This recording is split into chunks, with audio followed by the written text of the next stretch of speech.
রমজানের সঙ্গে ঈদ উদযাপনে বাড়ি ফিরছে মানুষ। ঢাকা, টাঙ্গাইল ও গাজীপুর চন্দ্রা মহাসড়কে তীব্র যানজট। ঈদ জামাতের জন্য প্রস্তুত দিনাজপুরের গৌড়ে এই শহীদ ময়দান। নামাজ সকাল 8:30টায়, থাকছে কয়েক স্তরের নিরাপত্তা। ঈদ উদযাপনে কাশিমপুর মহিলা কারাগারের নানা আয়োজন। বন্দীদের জন্য মুখরোচক খাবার, সাংস্কৃতিক পরিবেশনা, সোনামণিরা পাবেন নতুন জামা। দেখা সাক্ষাতের ব্যবস্থা করি, তাদের ফোন কলের ব্যবস্থা করে থাকি এবং তাদের জন্য কিছু ব্যবস্থাপনা আমাদের থাকবে। তাদের কিছু আমরা ওয়েলকাম, কিছু খাবার দাবার অথবা কিছু পরিবেশনা আমাদের থাকবে। এবং উয়েফা নেশনস লিগে ফুটবলের ফাইনালে স্পেন দ্বিতীয় সেমিতে 9 গোলের রোমাঞ্চ। ফ্রান্সকে 5-4 গোলে হারালো স্প্যানিশরা। দেখছিলেন শিরোনাম সংবাদ সকালের সঙ্গে আছি আমি আয়েশা বুবলি। এবারে বিস্তারিত। এদিকে ঘরমুখো মানুষের চাপ বেড়েছে মহাসড়কে। ঢাকা টাঙ্গাইল মহাসড়কের 25 কিলোমিটার ও গাজীপুর চন্দ্রায় 10 কিলোমিটার রাস্তায় যানবাহনের অতি ধীর গতিতে বেড়েছে দুর্ভোগ। এ নিয়ে আরও জানাতে গাজীপুর, টাঙ্গাইল এবং ময়মনসিংহ থেকে যুক্ত হচ্ছেন সহকর্মী নজরুল ইসলাম, অভিজিৎ ঘোষ এবং ইলিয়াস আহমেদ। শুরুতেই যাচ্ছি নজরুলের কাছে। নজরুল, যানজট পরিস্থিতি কেমন দেখছেন আমাদের জানাবেন।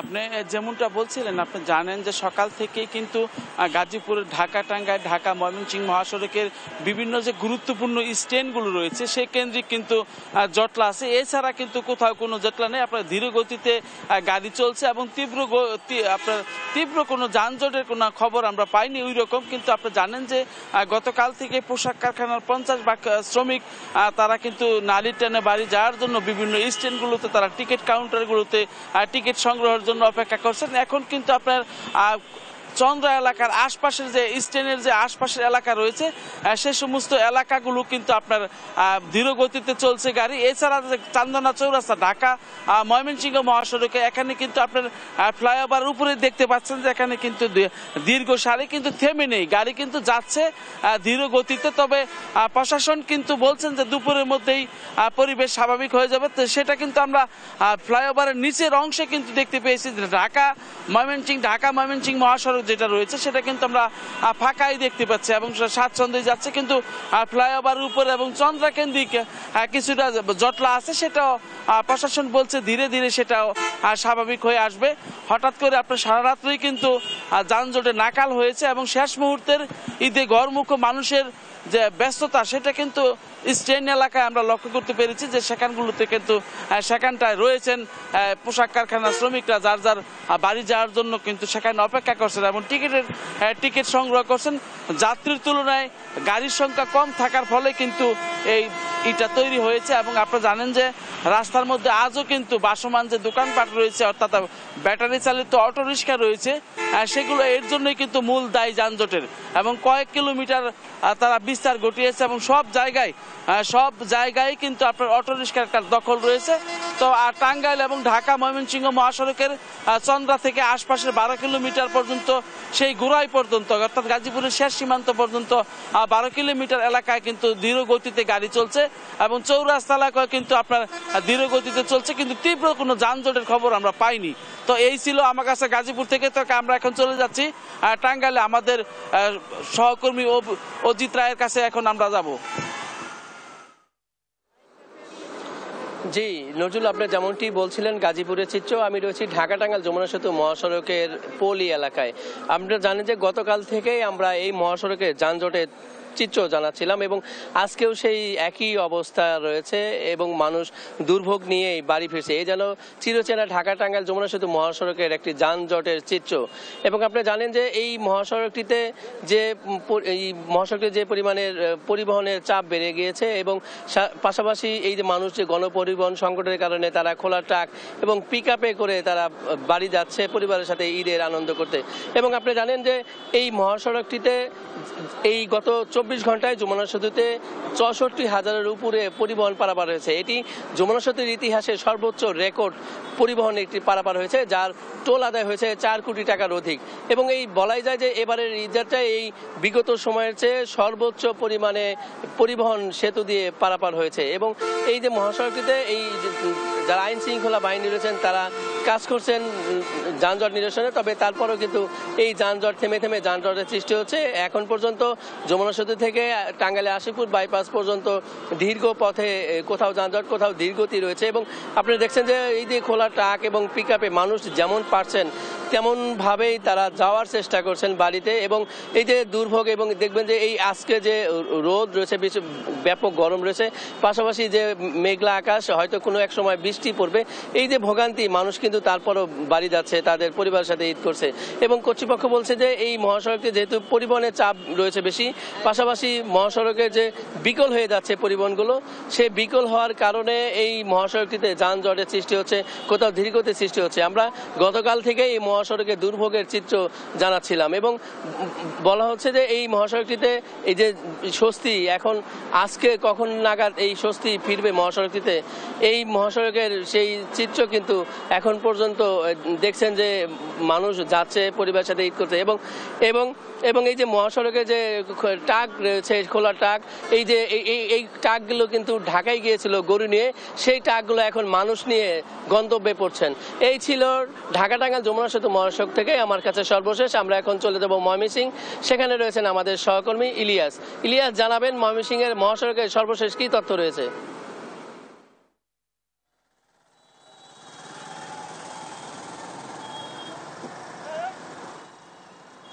ঢাকা ময়মনসিংহ মহাসড়কে যানবাহনের চাপ কিন্তু আজকে সকাল থেকেই বেড়েছে। এর আগেও আমরা গতকালকে দেখেছিলাম যানবাহনের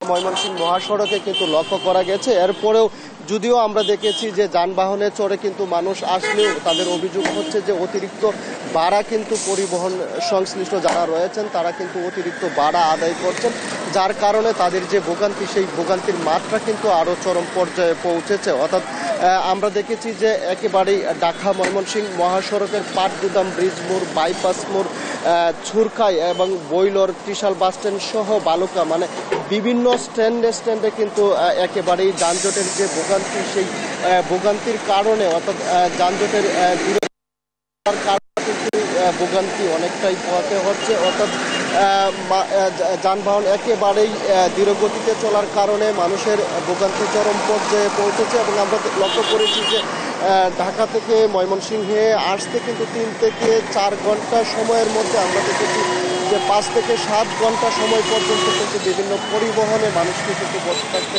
হয়েছে। তারপরেও আমরা বেশ কয়েকজন যাত্রীর সঙ্গে কথা বলেছিলাম, তারা বলছেন যে তারপরেও কিন্তু তারা স্বজনদের সঙ্গে ঈদের আনন্দ উপভোগ করতে পেরে অনেকটাই খুশি, সেই বিষয়টি বলছিলেন। এছাড়াও প্রত্যেকটি মোড়ে মোড়ে আমরা দেখেছি আইনশৃঙ্খলা বাহিনী কিন্তু যানবাহন নিয়ন্ত্রণে রাখার চেষ্টা কিন্তু তারা করছেন এবং মানুষ যেন স্বস্তিতে বাড়ি ফিরতে পারে সেই লক্ষ্যে তাদের যে তৎপরতা, সেই তৎপরতা কিন্তু বৃদ্ধি করেছেন। এই ছিল আমার কাছে ময়মনসিংহ থেকে যানজট পরিস্থিতি নিয়ে সর্বশেষ।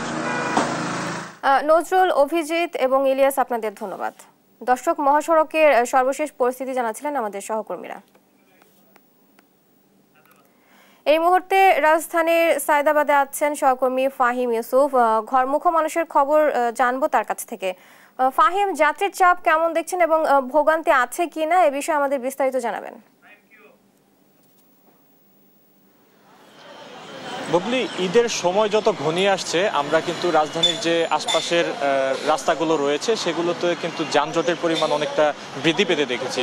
আজকে সকাল থেকেই কিন্তু সায়দাবাদে যে বাস টার্মিনাল রয়েছে, বাস টার্মিনাল থেকে যেই পথ দিয়ে মূলত দক্ষিণ পূর্বাঞ্চলীয় বাসগুলো বের হয় সেখানে কিন্তু অনেকটা যাত্রীর চাপও লক্ষ্য করা গেছে, পাশাপাশি কিন্তু যানবাহনের চাপ থাকায় অনেকটা যানজট সৃষ্টি হয়েছে। এই মুহূর্তে যদি আমি এখানকার যানজটের বর্তমান অবস্থাটি দেখাতে চাই, এখানে সকাল থেকেই অতিরিক্ত যানবাহনের ফলে কিন্তু যানজটের সৃষ্টি হয়েছে। তো মূলত যাত্রীদের অনেকের সাথে কথা বলে আমরা যেটি জানতে পেরেছি যে ঈদের যত সময় ঘনিয়ে আসছে যানজট বাড়ছে। এই যানজটের মূল কারণ হিসেবে তারা বলছেন যে যদি ঈদুল ফিতরের মতো ঈদের 5 দিন আগে, 4 থেকে 5 দিন আগে যদি সকল অফিস আদালত ছুটি দেওয়া হতো সেই ক্ষেত্রে কিন্তু এ ধরনের যানজট এড়ানো সম্ভব হতো। যেহেতু ঈদের মাত্র 2 দিন আগে ছুটি দেওয়া হয়েছে অফিস আদালতগুলো, তার জন্য কিন্তু অনেকটা যানজটের কবলে পড়তে হচ্ছে ঘরমুখো মানুষদের।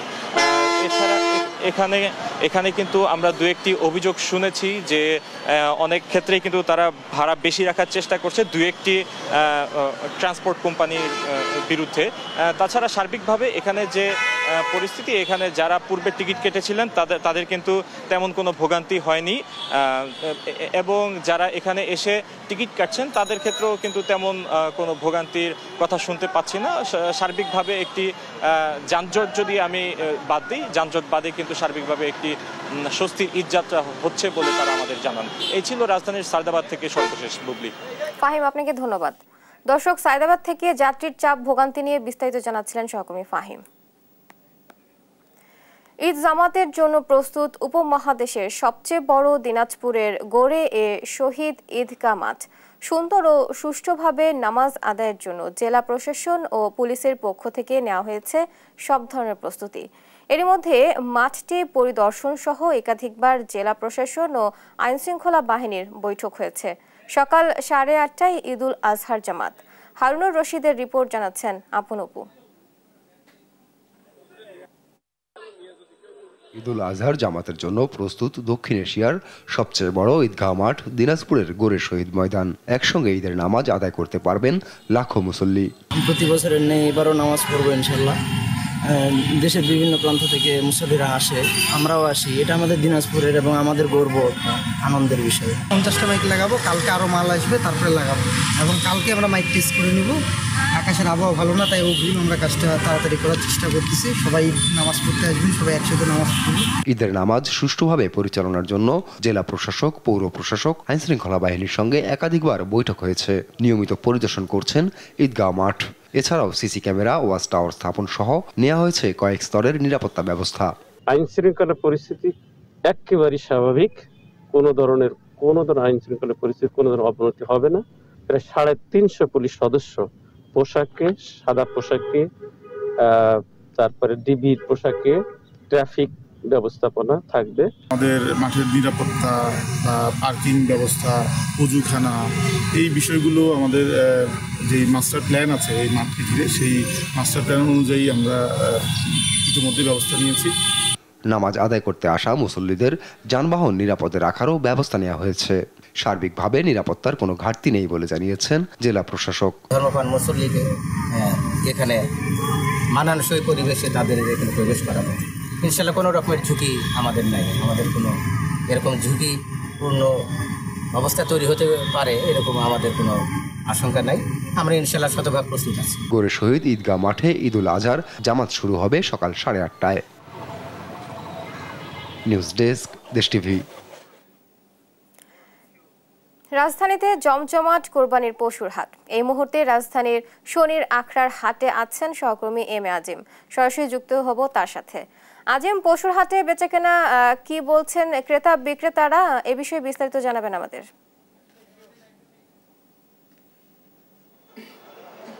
ঈদের ঠিক আগ মুহূর্ত বলা চলে। এই মুহূর্তে আমরা রয়েছি শনির আখড়া গরুর হাটে। এখানে কিন্তু আমরা দেখছি যে প্রচুর গরু কিন্তু এখানে এসেছে, এবং এই যে গরুর হাটটি এটি কিন্তু একদমই হাইওয়ের পাশে, এবং এখানে গরুর হাটটির চিত্রটি যদি একটু আপনাদেরকে দেখাতে চাই, এখানে কিন্তু ছোট এবং মাঝারি যে একটি সমাহার বলা চলে, এবং এই গরুর হাটটি কিন্তু রাস্তার দুপাশ জুড়ে লম্বালম্বি হয়ে অনেকটা দূর এগিয়েছে, এবং পুরোটা জুড়েই কিন্তু আমরা দেখছি যে এখনো কিন্তু গরু নিয়ে অপেক্ষা করছেন বিক্রেতারা, এবং তবে ক্রেতাদের যে সমাগম সেটি কিন্তু বলা চলে অনেকটাই কম। সকাল থেকে আমরা ব্যবসায়ীদের সাথে কথা বলে যতদূর জানতে পেরেছি, তাদের যে একটি ঈদের আগ মুহূর্তে যে বেচা বিক্রির যে ধারণা ছিল, সেই ধারণাটির কিন্তু ভিন্ন চিত্র এবার তারা দেখছেন, এবং তারা বলছেন যে ঠিক ঈদের আগের দিন যেই পরিমাণ ক্রেতা হাটগুলোতে আসে, আজকে কিন্তু সেই পরিমাণ হাটে ক্রেতা তারা দেখছেন না, এবং সেক্ষেত্রে বলা চলে যে কিছুটা গরুর দামও কিন্তু কমে এসেছে। আজকে আমরা দেখছি গতকালকে যে গরুটি 1,20,000 থেকে 30,000 টাকায় বিক্রি হয়েছে, সেটি কিন্তু আজকে 1,10,000 বা 12,000 টাকায়ও বিক্রি হচ্ছে, আবার 1,00,000 টাকায়ও বিক্রি হচ্ছে, এবং বিক্রেতারা বলছেন যে তারা কিন্তু আসলে যে সকল পাইকাররা রয়েছেন তারা বিভিন্ন জায়গা থেকে 10-15টি বা তারও অধিক গরু হাটে নিয়ে এসেছেন, এবং সেই গরুটিকে তারা আবার ফেরত নিয়ে যাবেন। সেই কারণে কিন্তু তারা স্বল্প মূল্যে একদমই কিছুটা লাভ রেখে তারা আসলে গরুগুলো ছেড়ে দিচ্ছেন, এবং ক্রেতা চাহিদার কথা যদি বলি সেক্ষেত্রে কিন্তু বিক্রেতারা বলছেন এবারে আসলে গরুর যে চাহিদা সেটি কিন্তু মাঝারি গরু বা কিছুটা ছোট গরু এবং দেশীয় যে গরু রয়েছে সেই গরুর প্রতি কিন্তু একটা চাহিদা রয়েছে এবং সেই ক্ষেত্রে আমরা কিন্তু এখানে দেখছি যে সেই ধরনের ক্রেতারাই এখানে বেশি আসছেন এবং এখানে কিন্তু একদমই যেহেতু রাস্তার পাশে এই হাটটি এবং সেখানে কিন্তু কিছুক্ষণ আগে এখানে আসিফ মাহমুদ সজীব ভুঁইয়া এসেছিলেন উপদেষ্টা, তিনি কিন্তু বলেছেন যে এই হাটটি আসলে যাতে রাস্তা বন্ধ না করে, কারণ এই সড়কটি ধরেই কিন্তু আসলে দক্ষিণ অঞ্চলের যারা ঈদ যাত্রায় যাবেন তারা কিন্তু এখান থেকে যাবেন, তাতে যাতে কোনো বিঘ্ন না হয় সেটি কিন্তু তিনি এখানে দেখতে এসেছিলেন এবং তিনি এখানকার পরিবেশ দেখে কিন্তু আসলে সন্তোষ প্রকাশ করেছেন। তো এই ছিল আমার কাছে শনির আখড়া গরুর হাট থেকে সবশেষ। আজিম, আপনাকে ধন্যবাদ। দর্শক, শনির আখড়া থেকে পশুর হাট নিয়ে বিস্তারিত জানাচ্ছিলেন সহকর্মী আজিম। শেষ মুহূর্তে জমে উঠেছে কোরবানি পশুর হাট। বেচাকেনা আর দর কষাকষিতে ব্যস্ত সময় পার করছেন ক্রেতা বিক্রেতারা। বিস্তারিত জানাতে বাগেরহাট থেকে যুক্ত হচ্ছেন সহকর্মী এস সোহান। সোহান, ক্রেতাদের ভিড় কেমন দেখছেন এবং দাম নিয়ে কি বলছেন বিক্রেতারা, জানাবেন। এই মুহূর্তে আমি রয়েছি বাগেরহাট জেলার সব থেকে বড় যে পশুর হাট ফকিরহাট উপজেলার বেতাগা পশুর হাটে। এখানে কিন্তু গত যে রাত গেল সেই রাতভর পশু বিক্রি হয়েছে এবং কোরবানির সময় যত ঘনিয়ে আসছে ক্রেতা বিক্রেতাদের ব্যস্ততা কিন্তু তত বৃদ্ধি পাচ্ছে এবং আমরা দেখেছি সকাল থেকে এখানে কিন্তু ক্রেতা বিক্রেতাদের প্রচুর ভিড় এবং কয়েক হাজার গরু, ছাগল এবং ভেড়া রয়েছে এখানে। তবে ক্রেতা বিক্রেতাদের সাথে আমরা কথা বলেছি, দাম নিয়ে মিশ্র প্রতিক্রিয়া রয়েছে। বিক্রেতারা বলছেন গেল যে কোরবানি গেছে অর্থাৎ 2024 সালের যে কোরবানির ঈদ হয়েছে সে জায়গার থেকে প্রায় 10 থেকে 20 হাজার টাকা প্রতি গরুতে কম দাম হচ্ছে। তবে ক্রেতারা বলছেন এবার দাম কিন্তু তাদের সাধ্যের মধ্যে রয়েছে বলে তারা আমাদেরকে জানিয়েছে। আমি যদি বাগেরহাট জেলার কোরবানির প্রস্তুতি সম্পর্কে একটু আপনাদেরকে জানাতে চাই, এবছর বাগেরহাট জেলায় স্থায়ী 17টি এবং অস্থায়ী 16টি, মোট 33টি হাটে কিন্তু পশু ক্রয় বিক্রয় হচ্ছে। এছাড়া বাগেরহাট জেলায় 85,048টি পশু কোরবানি উপলক্ষে লালন পালন করা হয়েছিল। এর মধ্যে 31,000 গরু, 56,662টি ছাগল এবং 2,000-এর উপরে ভেড়া ছিল, মহিষও ছিল কিন্তু এই বাগেরহাটে কোরবানির জন্য লালন পালন করা হয়েছিল। এই কোরবানির পশু ক্রয় বিক্রির জন্য আইন শৃঙ্খলা বাহিনী এবং প্রাণী সম্পদ কিন্তু সব সচেষ্ট ছিল। বাগেরহাটের বেতাগা পশুর হাট থেকে এই ছিল আমার কাছে পশুর হাটের সর্বশেষ খবর। সোহান, আপনাকে ধন্যবাদ। দর্শক, বাগেরহাট থেকে সরাসরি যুক্ত ছিলেন সহকর্মী সোহান। সংবাদ সকাল। খুশির বার্তা নিয়ে আসে ঈদ। পরিবার পরিজন নিয়ে মানুষ মেতে উঠে আনন্দ উৎসবে, কিন্তু অনেকে চাইলেও পারেন না স্বাধীনভাবে স্বজনদের সঙ্গে ঈদ উদযাপন করতে। তাদের কাছে ঈদ আসে এক ভিন্ন আবহে।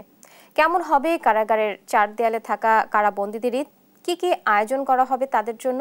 কারাগারের ঈদের প্রস্তুতির খবর জানাচ্ছেন সাবরিনা মজুমদার।